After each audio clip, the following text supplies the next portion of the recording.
Hey, Nick. Good evening. Can you just weigh in a little bit on Davis? Obviously an incredible recruit coming out of high school.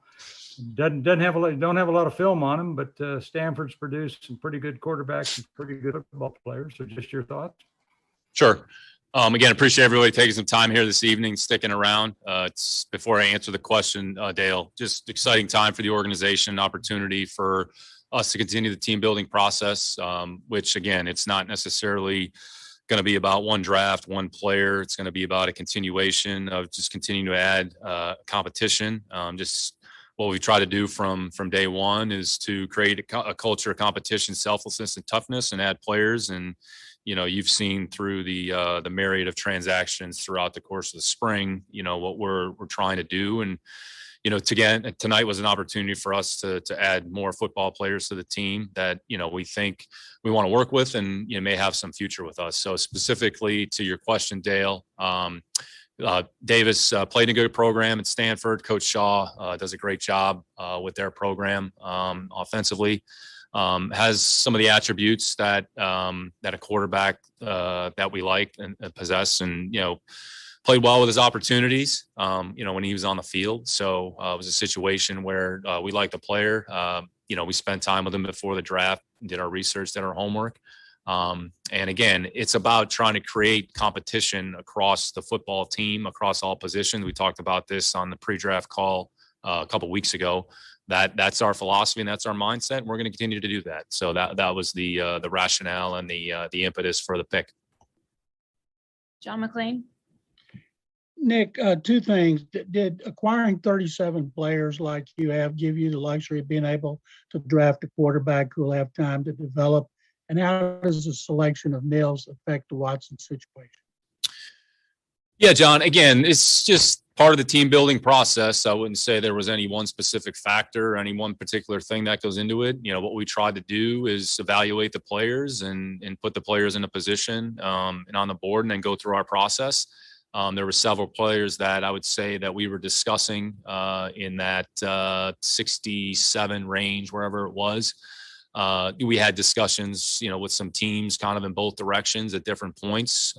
So again, we take the information, look at the board, and I'd say a lot of great dialogue, a lot of great discussion with our group, Lip, Matt Bazergan, Rob, Zeke, John. So a lot of good discussions. And, when it came time to pick at 67, we felt that was the best decision for our team at the time. So it doesn't impact anybody. Again, our whole philosophy has been to create as much competition as possible, and we'll continue to do that.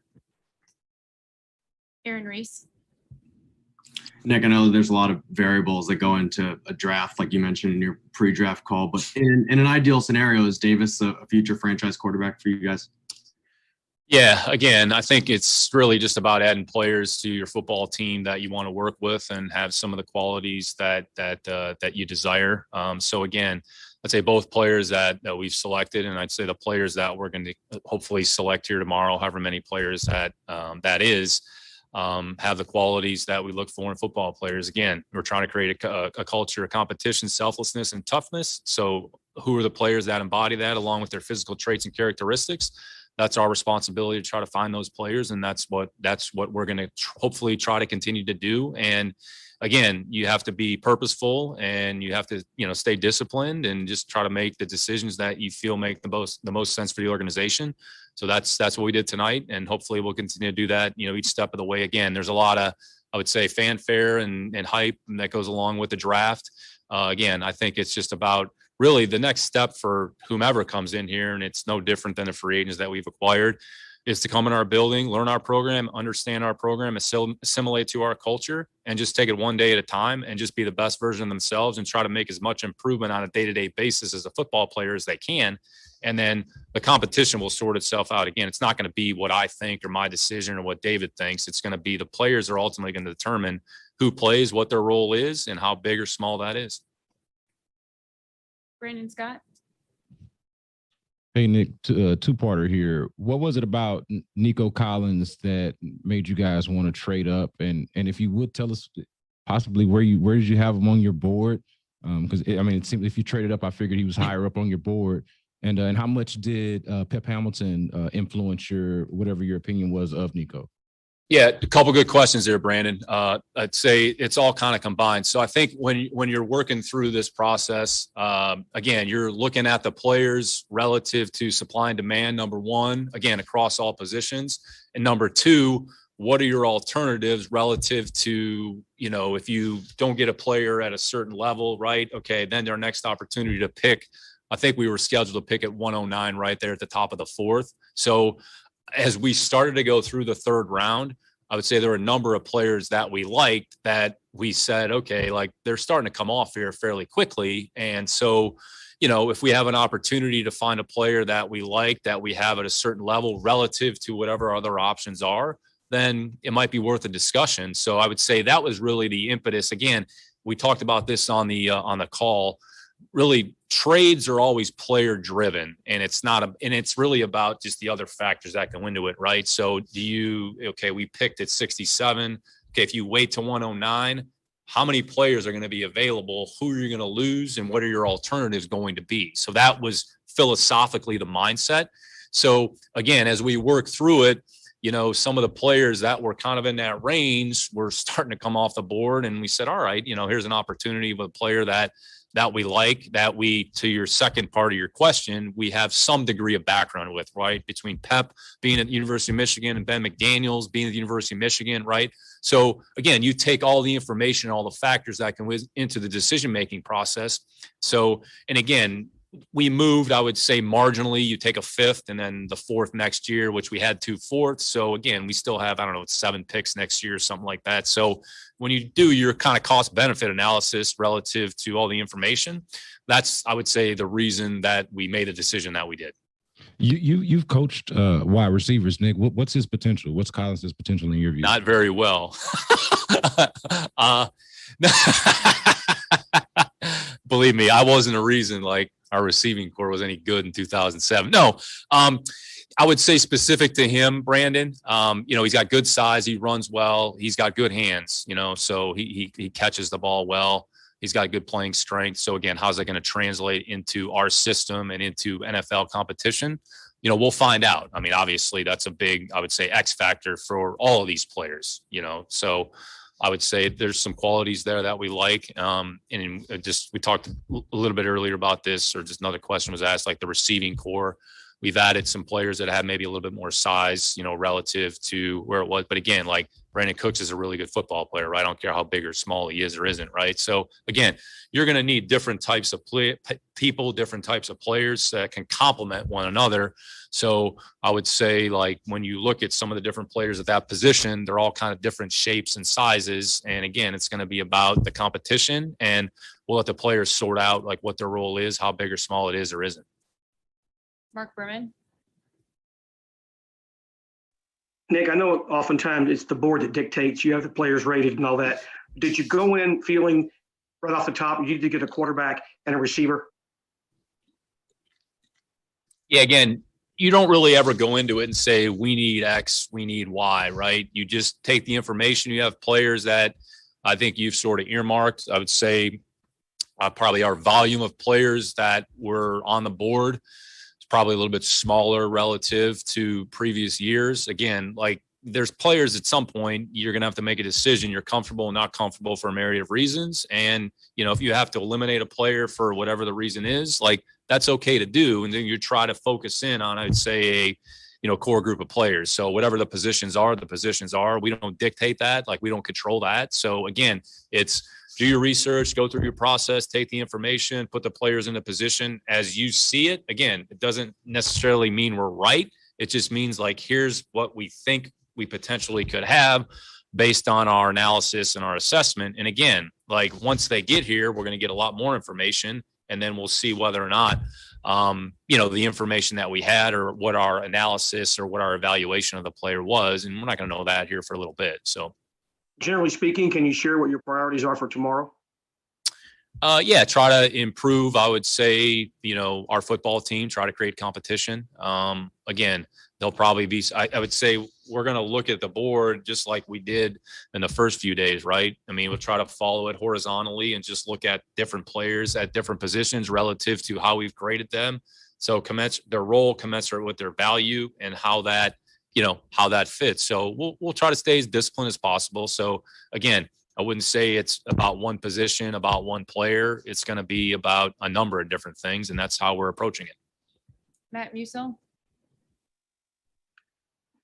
Hey, Nick, thanks for your time. I'm curious, the thought process, were you torn at all? There were some defensive players there potentially could make an impact this coming season, like Joseph Asai for one. Were you torn with maybe someone who could make impact right away this season to a quarterback that you had rated higher, so much higher than these other players?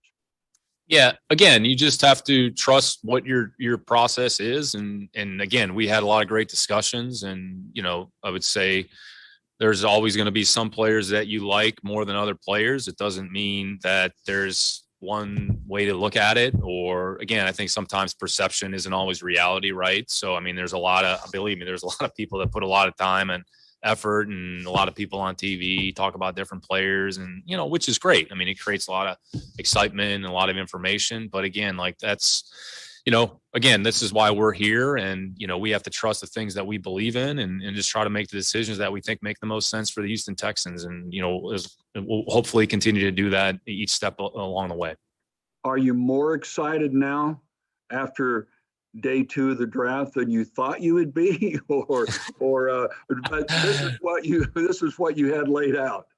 Yeah, no, I mean, it takes a lot for me to get excited. So, no, again, I think it's an opportunity. It's a great opportunity for us to continue to put players on our team that we want to work with. And again, the draft is a kind of a finite period of time. It's fixed, and it's 3 days. And again, the team building process won't stop after tomorrow, right? So there's more work to do. There's always more work ahead of us. And I think it's really more of a workman-like mentality that we have. I mean, I'm not going to go home tonight and kind of rest on my laurels and grab a Corona. I mean, maybe somebody else will do that, but I'm probably not going to do that. So, you just try to take it one step at a time, and just try to make good, thoughtful decisions along the way. And that's all we can really control. Again, focus on the things that we can control, which is getting ready for tomorrow and kind of turning the page.